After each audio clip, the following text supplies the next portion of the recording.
Hello, class, and welcome back to another lecture. This one's on conspiracy theories. The title of today's lecture is Birds Aren't Real and Other Totally Reasonable Ideas.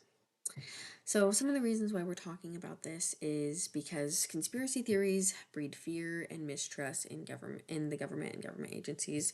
A big example of this, and this being demonstrated, was during COVID. A lot of people, I even heard a theory that the COVID vaccine had little mini robots in it that were going to try and mind control you. I don't know how seriously people believe that, but again, it's trying to breed fear and mistrust in the government. Another kind of like conspiracy theory that happened a few years ago, I think it might have been 2019 or 2020, was the Area 51 raid, when Area 51 was found, and so people were going to raid it to try and find all the secrets the government has in there. I heard one that, I think this one was more of a joke, but I heard one that JFK actually shot at somebody else first, so. And then another one is just a general mistrust in vaccines. I feel like becoming an anti-vaxxer is a lot more common now. Thinking that it causes autism or seizures, health problems, stuff like that. And I think ultimately this is a rejection of science and a failure in the education system. So, just a general understanding of science and how, the medical field works would help to disprove a lot of the vaccine fear mongering that is happening. And I think that early education on that would have stopped a lot of this. And obviously, people are going to grow up and have their own opinions. And even if the education system was the best that it could be, there's always going to be somebody who does not agree with that. And that's fine. But I think that we're noticing more and more because education and education on science has become not as great, especially with a bunch of different curriculums being posted and stuff like that. But yes.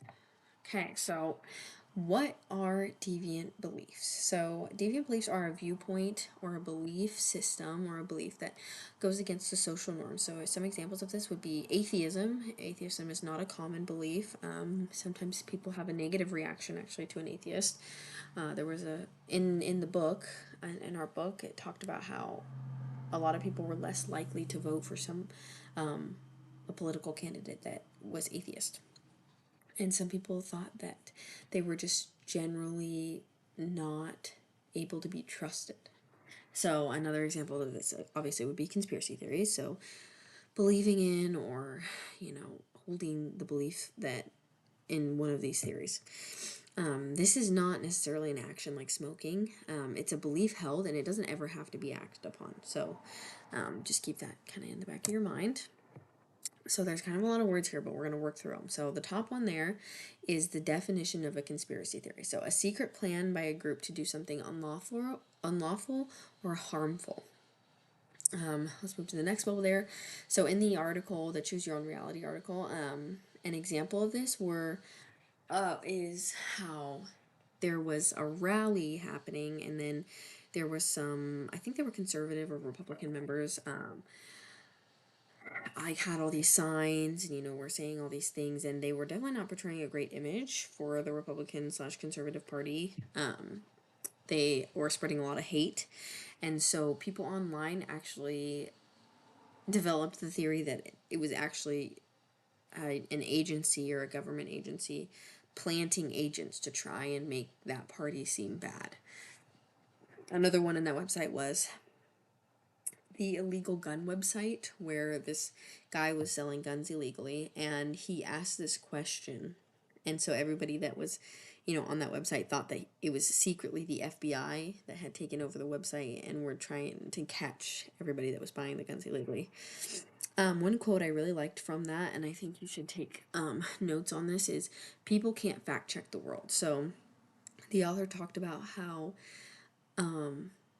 you're getting so much information every day and you're just being overwhelmed. You can't fact check everything. So it makes it very hard to determine what's true and what's not true, and what's a conspiracy theory that has some merit and basis, and what is just completely bogus. So, again, our book talks about demonology, and the definition of demonology is portraying one person or a group as the truly evil enemy committing deviance and crimes alike. So this is like the big bad. It's the one group or person that's the center of all evil in this theory. An example of this would be in some of these true conspiracy theories was that during the Vietnam War, the U.S. bombed this place, and they tried to cover it up. Actually, they tried to like say, "Oh no, no, no, no, that wasn't us. That wasn't us," but it actually was. And so, in this theory, the U.S. was the big bad. They were the demon. Another example would be Nixon. He was, spreading defamation and using other illegal tactics in a smear campaign against his running mates. And obviously, the theory was that he was doing this, and it got proved true. And so, in this theory, Nixon is the big bad. He's the demon. One of my favorite conspiracy theories is like having your own FBI agent. So what this theory is there's like a conspiracy theory that was popular. I think it was a few years ago. I don't know if it's as popular now. That everybody had like an FBI agent watching and monitoring them, and like their electronic device, and like what they'd Google search, what they'd watch on TikTok and stuff like that. Um, so the demon in this theory is like the government or the FBI. So it kind of started, I think it was, obviously everybody started to have more smartphones, and they were more popular, stuff like that. Ads were becoming more personalized. Like, if you say something next to your phone or your computer, you start to see ads for that. And I think that was kind of the start of it. Is like, oh, your phone's listening to you. And then I don't actually know if any of these stories were true, but there was a lot of stories circling around the internet about how people would Google search something like, oh, how do I make, LSD, or how do I make like a bomb? And then FBI agents would show up to their house and stuff. One funny thing I think about this theory is either if every single person had their own FBI agent, either half of the population would have to be an FBI agent, or there's secretly another like 300 million people that exist in the US that we don't know about. So I think that's one thing that kind of disproves this is true, but I still think it's super funny.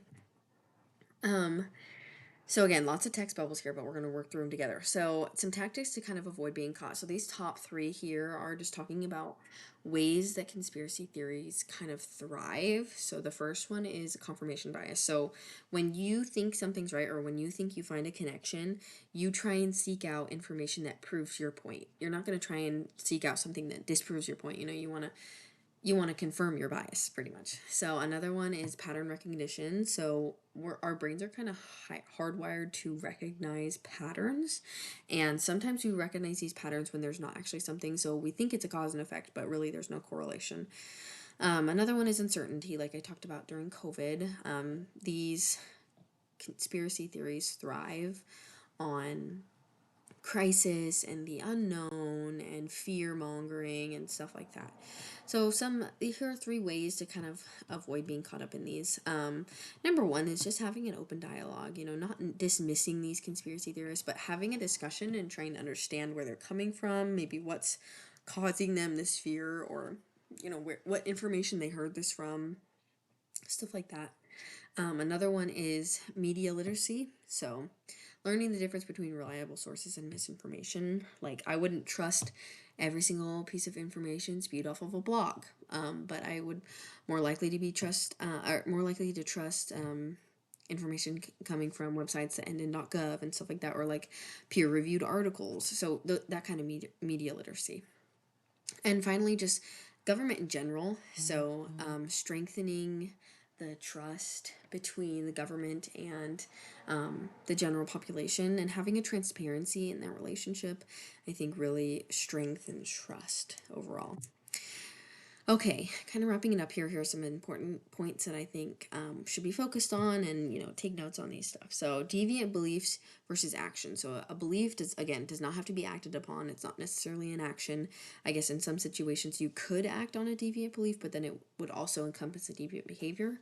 But a deviant belief is just holding that belief. It's not necessarily doing anything about it.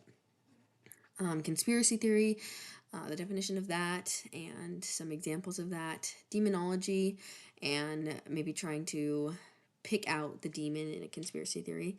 And finally, 3 tips to avoid being kind of sucked into those theories. All right. Well, I will see you guys in 2 weeks. Thank you so much.